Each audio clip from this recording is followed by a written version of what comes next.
හිතනවාද එතන නිවනක් තියෙයි කියලා? එහෙම නිවනක් හම්බ වෙන්නේ නැහැ. සිතුවිලි වලින් නිකන් සුරංගනා කතා කියන වගේ බණ කිව්වා කියලා කවුරුත් නිවන් දකින්නේ නැහැ. තමන්ගේ අභ්‍යන්තරේ තමන්ට තේරෙන්නේ නැත්නම් මයින්ඩ් එක මොකද්ද කියලා තමන්ට ඒක අත්දැකීම් නැත්නම් තමන්ට පරණත කමක් නැත්නම් තමන් භාවිතා බහුලී කතා වෙන්නේ නැත්නම් තමන්ට සක්කාය දිට්ඨි ප්‍රහීනේ කියන එක තේරෙන්නේ නැත්නම් තමන් ඉන්නේ ආත්ම දෘෂ්ටියම නම් තමන්ට ලෝකේ ඇත්ත වෙලා නම් තාම කෙනා ඉන්නවා නම් එයා ඉන්නේ මයින්ඩ් එකේම තමයි.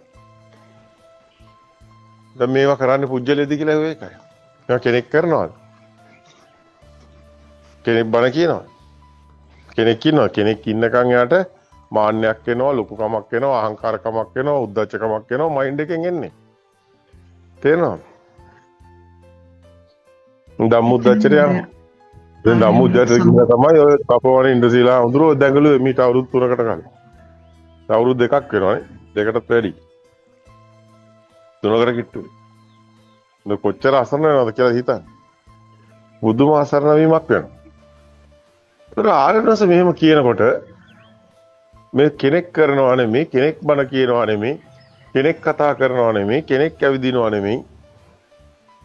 එතකොට මේ කෙනෙක් නැතුව මේ හැමදේම වෙන එක ආරණස අත්දකින්නවා. ඒතර ආරණසට සක්කාය දිට්ඨි ප්‍රහීනයි. ඒතර ආරණස හරි සරලව නිදහස්ව කටයුතු කරනවා. ඒකේ මයින්ඩ් එක නැහැ. ඒක යන්නේ තනිකර ෆීල් එකත් එක්ක. එතකොට මයින්ඩ් එකේ ඉන්න අයගේ අපි කොහොමද දෙයක් කියලා. මොකද ඕක බරයි වෙහෙසයි ඕවට ඒකත් එක්කලා ගියාම ආරණාසර මේ වගේ එක දිගට අඛණ්ඩව දවස් ගණන් මන කියාගෙන යන්න බෑ කියලා. ඒතර ආරණස මෙතනට සම්බන්ධ කරනකොට සම්බන්ධ කරන්නේ ආරණසගේ ගමනට සම්බන්ධ කරන්නේ මන්න මයින්ඩ් එකෙන් මිදෙන්න පුළුවන් කෙනෙක්. නේද? එතකොට බලන්න ආරණස මොකද්ද? මේ මයින්ඩ් එකෙන් කොහොමද මිදෙන්නේ? ඒතර ආරස ඊයේ හවස කියනවා විශේෂ තැනක්. ඒක අද කවුරුවත් මේ වෙනකන් කතා කරන්නේ නැහැ.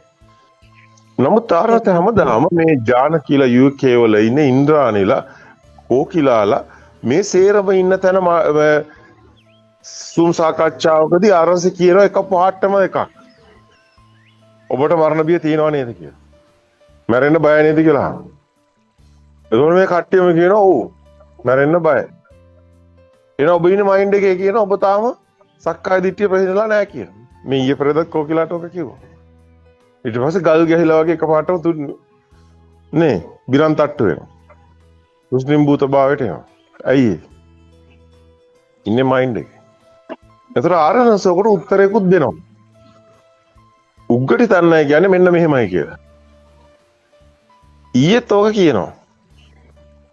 දැන් මේක ඊට පස්සේ කියන පච්චයක් කෙටු වගේ ඕනනම් ගහ ගන්න කියලා. මොකක්ද ඒ කියන්නේ? උග්ගටි තන්න කෙනාගේ ස්වභාවය කියනවා. එයා මයින්ඩ් එකෙන් ටක් දාලා බිඳෙනවා. එයා සමහරට ලොකු බණක් දන්නෙත් නැති වෙන්න පුළුවන්. හැබැයි එයා මයින්ඩ් එකෙන් මිදෙනවා. එයාට සක්කාය දිට්ඨි ප්‍රහීන වෙනවා. ඒ කොහොමද? එයාට ඇත්ත දැනගන්න විතරයි ඕන වෙන්නේ. මොකක්ද ඊයේ කියන්නේ? හැමදාම පරණතයට කරන දේශනාවලදී ඕක ගමයි ගන්නෙ. මොකක්ද ඒ? පරණයට කරන සුවිශේෂී දේශනාවලදී ඕක තමයි ගන්න. ඊයේත් ඒක තමයි ගන්න. සෙවන්දේ උත්තරෙත් සෙවන්දේ කියන්න යන එකෙත් ඒක තියෙනවා. ඒක තමයි අරසේ ප්‍රශ්නේ කියන්නේ. මොකක්ද ඒ? ඔබට වීරයක් නැහැ. ඔබට කොන්දක් නැහැ කියනවා. අත උස්ස ගන්නත් කොන්දක් නැහැ කියනවා. අත උස්ස ගන්නත් වීරයක් නැහැ කියනවා.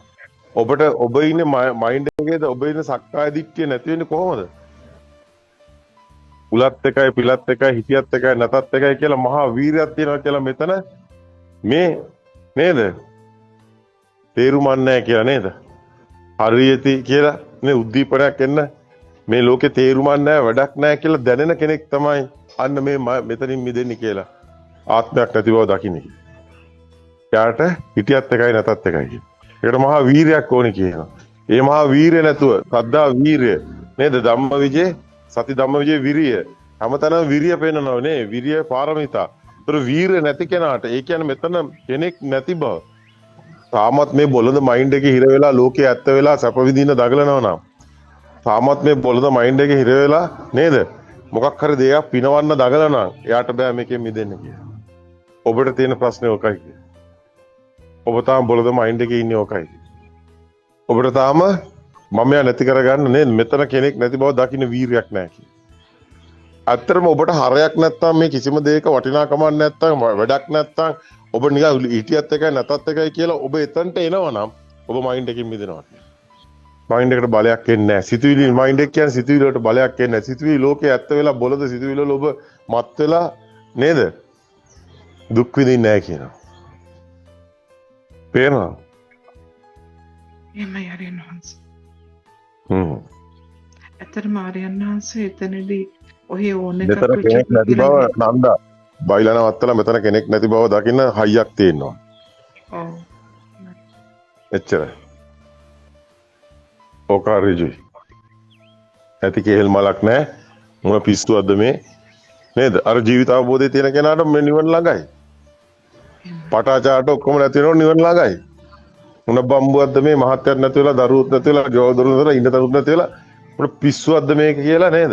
ඒක කෙලින්ම අර සිතුවිලි වලින් තමයි ඔක්කොම හැදිලා තියෙන්නේ. මේක සිතුවිලි වලින් හැදිච්ච පිස්සුවක් කියලා තේරිලා එතනම නේද? හිටියත් එකයි නැතත් එකයි කියලා නේද? එතන මරණයත් එක්ක යුද්ධ කරනවද මේ මැරෙන්න බෑ කිය. එතන මරබියක් එනවද? මරණයක් තියෙනවද? මරණේ බාරගත්තාම මරණයක් නැහැ. අන්න hina වෙලා හුස්ම ටික යනවා. දැන් ජීවත් වෙලා ඉන්නකොට ඔබ මේ මොහොතේ නේද? මරණය ජයගෙන ඉවරයි. ඒක ඔබට මරණයක් හම්බ වෙනවද? ඔබට මරණයක් හම්බ වෙන්නේ නැහැ. එහෙම කෙනා hina වෙලා නේද? සමු ගන්නවා. එයාට ගති නිමිති කම්ම නිමිති බලවත් නැහැ. දැන් තේරෙනවද? ඒ නිසා නේද නැගිනේ කිව්වේ කියලා කිව්වනේ ගම්පමෙන් නේ. ඒ නිසා තමයි කතා කරේ යමන් කරන්න වැඩක් තියෙන්නේ. උලත් එකයි පිළියත් එකයි හිටියත් එකයි නැතත් එකයි කියන එක තමයි මේ ගමන යන්න ඕනේ. උඹට මයින්ඩ් එක එච්චර බලවත් නැහැ. උඹගේ මයින්ඩ් එක සුන්නත් දුවිලි වෙනවා. මානවාරෙන් නිවන් දකින්න.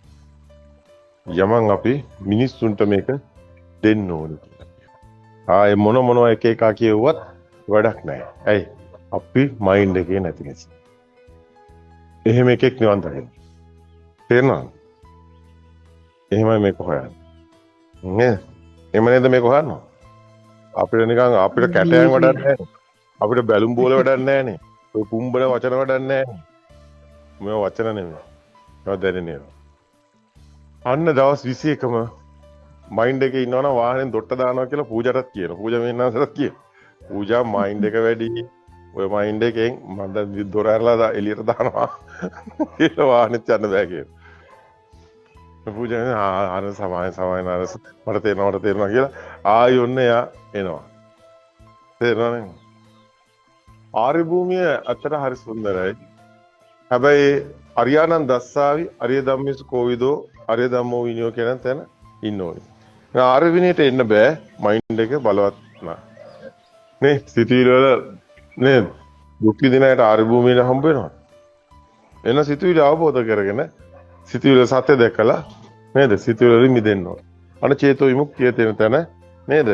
ඊට පස්සේ දවස් ගණන් ගියත් එයාගේ අභ්‍යන්තරයේ එතනට පරිණත වුණාට පස්සේ භාවිතා බහුලී කතා කියන තැනට එනකොට අන මයින්ඩ් එක සම්පූර්ණයෙන්ම කුඩු වෙලා ගිහිල්ලා එයාගේ සාමාන්‍ය ජීවිතේම මයින්ඩ් එකෙන් තොරයි. ෆීල් එකත් එක්ක යන්නේ. එයාට මොකක්වත් ගන්න නැහැ. එයා මගේ කරගෙන දුක් විඳින්නේ නැහැ විඳවන්නේ. දැන් ඔක බාහිරින් ඉන්න කෙනාට ඕක හොයාගන්න බෑ. එයා හිතනවා එයා වගේ තමයි අනිත්‍යත් කියලා. දැන් අපි දිහා බලන් ඉන්න කෙනා එයා හිතනවා එයා වගේ තමයි අපි කියලා. එයා හිතනවා එයාගේ ඔළුවේ තියෙනවා අපේ ඔළුවේ තියෙනවා. පිස්සුද කියලා අහන්නේ. අපේ ඔළුවේ මනස්ගත නැහැ. ආර්ය භූමිය හරි සුන්දරයි. දැන් තේරෙනවද?